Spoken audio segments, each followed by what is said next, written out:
ভাই আপনার সাথে কথা আছে। তো বললাম আপনারা কারা, কি কথা? তো বললো যে আমাদের সাথে একটু যাইতে হবে আমাদের অফিসে। বললাম লঞ্চ তো ছেড়ে দিতেছে, লঞ্চে উঠেন কথা বলি। বলতেছে না, আমাদের সাথে যাইতে হবে, আপনি এখন না, পরবর্তীতে বাড়িতে যাইতে পারবেন। এটা বললো ওরা এক প্রকার জোর জবরদস্তি করে আমাকে উপরে নিয়ে গেছে। আমার সাথে আমার তাবলিগের বেডিং ছিল, এমনকি টুকটাক দোকানের কিছু মালামালও ছিল। তো ওরা ওদের কাছে মালামালগুলো নিয়ে গেছে, আমার কাছ থেকে মোবাইলও নিয়ে গেছে, নিয়ে সিম কার্ড সাথে সাথে আমার সামনে সিম কার্ডগুলো খুলে লাইছে।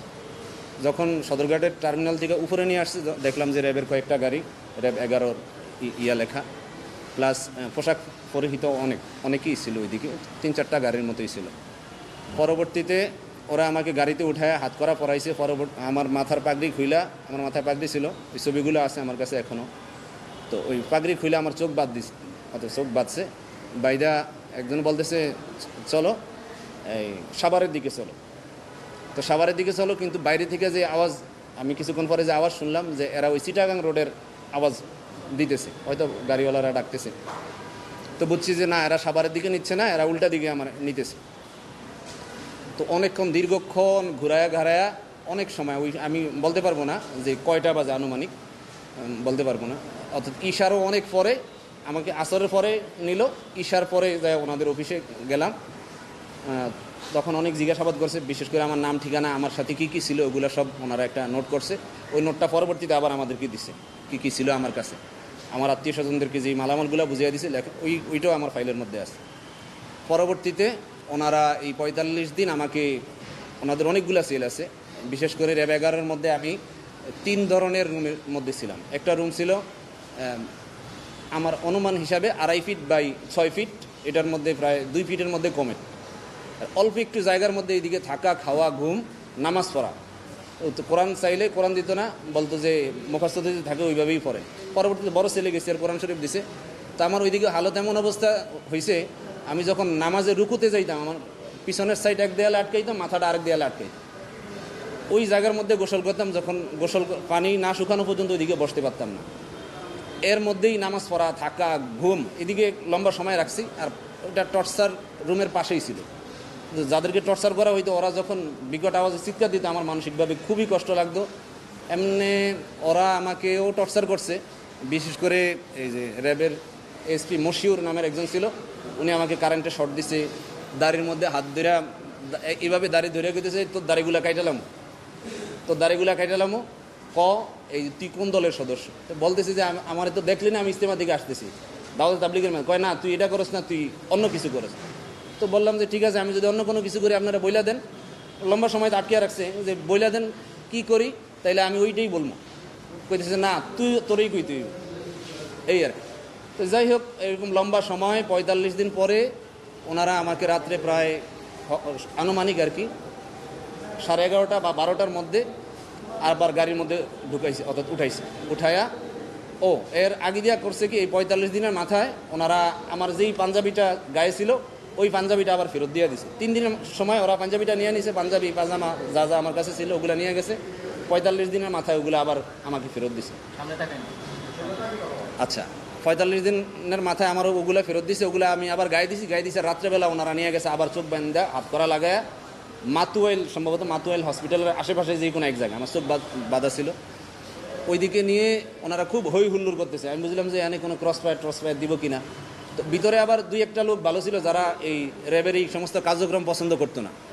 ওনারা আবার আমাকে এসে আশ্বস্ত করতো যে ভাই আপনি ভয় পাইবেন না, ওরা নিয়ে আপনারা নিয়ে একটা নাটক সাজায় আবার এদিকে নিয়ে আসবো। তো তারপরে এগোরে বিশ্বাস হইতেছিল না, তো কারণ এরা কইতেছে একটা, কাজ করতেছে আরেকটা। তো যাই হোক, ওইদিকে নিয়ে হই হুল্লোড় কইরা আমার গাড়ি থেকে বের করে নাই, গাড়ির মধ্যে রাইখেই হঠাৎ করে গাড়ির দরজা খুলা বলতেছে তোমার নাম কি, নাম ঠিকানা জিজ্ঞাসা করলো। বলার পরে ওরা উইঠা, আমি এটা গুম কমিশনেও বলছি যে অপারেশন সাকসেসফুল বইলা একজনে উইঠা আমার হাতে একটা বড় একটা ফল দিছেন, ভাই একটু ছাতাটা রাখেন। তো আমার তো ওই সময় চোখ বাঁধা ছিল, বড় একটা ফল দিছে, এটা পরে দেখছি। তো গোল ছিল, আমি এটা হালকা একটু ধরে গেছি, আল্লাহ জানে এটা আবার বন্টম কোনো কিছু দিছি কিনা আল্লাহ জানে। তো যখন চোখ খুললো দেখলাম যে না, বড় একটা মালটা দিছে আর কি। তো পরে আবার ইয়াতে নিয়ে গেছে, 11তে নিয়ে গেছে। ওদিক থেকে পরের দিন সকালবেলা ছবি টবি তুইলা ইয়াতে নিয়ে গেছে। ওইদিকে নেওয়ার আগে ওরা আবার হাতে ধরে মাপ চাইছে যে ভাই আমাদের উপরের কর্তৃপক্ষের নির্দেশ, এই জন্য আপনাদের সাথে এমন করা, তো মনে কষ্ট নিয়েন না, বদদোয়া দিয়েন না। এটা বইলা আমার নিয়ে গেছে আর কি জজ কোর্টে বা কোর্টে আর কি নিয়ে গেছে। ওদিক থেকে ওনারা আবার যখন আমি ম্যাজিস্ট্রেটে বললাম মহিলারে যে ম্যাডাম এরকম ঘটনা, ওরা তো আমার সাথে এই আচরণ করছে, নেওয়ার সময় আবার একজনে শিখিয়ে দিয়েছে যে তোমার ওইদিকে গেলে নাম তো ঠিক আছে, বয়সটা ওরা ব্যতিক্রম করছে। আমার ওই সময় বয়স ছিল 33, ওরা দিছে 36। তা আমরা যখন জিজ্ঞাসা করলো তোমার বয়স কত, বললাম 33, বলতেছে যে এনে তো 36 লেখা, তুমি যা 36ই বলবা। আর তোমার ধরছে কোন জায়গা থেকে, বললাম যে আমার সদরঘাট থেকে আনছে, বলতেছে না সদরঘাট থেকে না, বলবা যে মাতুয়াইল থেকে। বললাম তো আমার মাতুয়াইল থেকে তো আনে নাই, আনছে তো সদরঘাট থেকে। যেদিক থেকে আনুক, যেটা বলছি ওইটাই কইবা। পরবর্তীতে আবার বলল যে এই আর কি ধরছে কবে, তো বললাম তো প্রায় 45 দিন হইল। বললে না 45 দিন না, বলবা গত রাত্রে, যদি না বলো তাইলে আবার তোমার নিয়ে এসে আবার রিমান্ড দেওয়া হবে আর কি। তা আমার মনে মনে একটা ছিল, আমি তো সত্যের উপরে আছি, আমার এনে কোনো মিথ্যার কোনো কিছু নাই, এরা এমন কোনো কিছুও দেখাইতেও পারে নাই। আর কি হইবে, আমি ম্যাজিস্ট্রেটের সামনে যাই সত্য বলবো। ম্যাজিস্ট্রেটও বললাম, কিন্তু ম্যাজিস্ট্রেটও বেশি একটা গুরুত্ব দিল না। উনি বলতেছে যে কি করার, আপনার নাম তো এজাহারের মধ্যে আছে। আমি কইতেছি ম্যাডাম আমি তো এজাহার সম্পর্কেও জানি না, কারণ যেহেতু এই মামলার সাথে আমি জড়িত না, বা মামলার মধ্যে কোনো সময় এরকম পেরেশানির মধ্যে পড়িও নাই। পরে এজাহারের মধ্যে দেখলাম শুধু আমার নাম মাসুদ গাজী লেখা, পিতা অজ্ঞাত, ঠিকানা সব কিছু অজ্ঞাত। তো যাই হোক, উনি 3 দিনের রিমান্ড দিল, আবার জেলখানায় পাঠিয়ে দিছে। এই জেলখানা অভিযোগটা হলো যে আমাকে ইজতেমা থেকে ওরা যে অভিযোগটা দিছে, ওরা অভিযোগ দিছে 2018 সালের সম্ভবত শেষ দিকে বা কোন জায়গায় কোন একটা সময়, অর্থাৎ আমি এবং আমার সাথে নাকি আরও অনেক ছেলেপেলে মিলা আমরা নারায়ণগঞ্জ কি সম্ভবত সিদ্ধিরগঞ্জের কোনো একটা এরিয়ার মধ্যে একত্রিত হয়েছি নাশকতার উদ্দেশ্যে। অথচ এটার ন্যূনতম একটু হলে যে আমি ওদেরকে চিনিই না, ওই যে ছেলেদের সাথে আমার মিলাইছে, একটু হলে ওদেরকে চিনিই না। পরবর্তীতে আরেকটা ঘটনা হইলো যে যখন 5 তারিখের পট পরিবর্তন হয়েছে, আর র্যাবের যে এএসপি আলেপ যে আমাকে সর্বপ্রথম ওই ইয়ার মধ্যে আঘাত করছে, আমার 2 কানের মধ্যে থাবর দিছে। এই মশিউর যে এএসপি মশিউর, উনি আমার বাম হাতে ওই যে কারেন্টের ব্যাট শট আছে না, ওগুলা দিয়ে অনেকগুলো শট দিছে। এমনকি আমার উল্টাভাবে ঝুলাইও পায়ের তালুতে মারছে, যে আমরা যা বলি তা স্বীকার করো বা বলো। তো এদের আবার ওই যে যেটা বললাম, ওদের মধ্যে কিছু কিছু লোক ভালো ছিল, ওরা পরবর্তীতে আইসা আমার বলতো যে ভাই ওরা যত কথাই কোক, আপনি কিন্তু স্বীকার করবেন না, এরা আপনারা ফাঁসিয়ে দিয়া তারা উপরের পদ নেওয়ার চেষ্টা করবো, এই আর কি।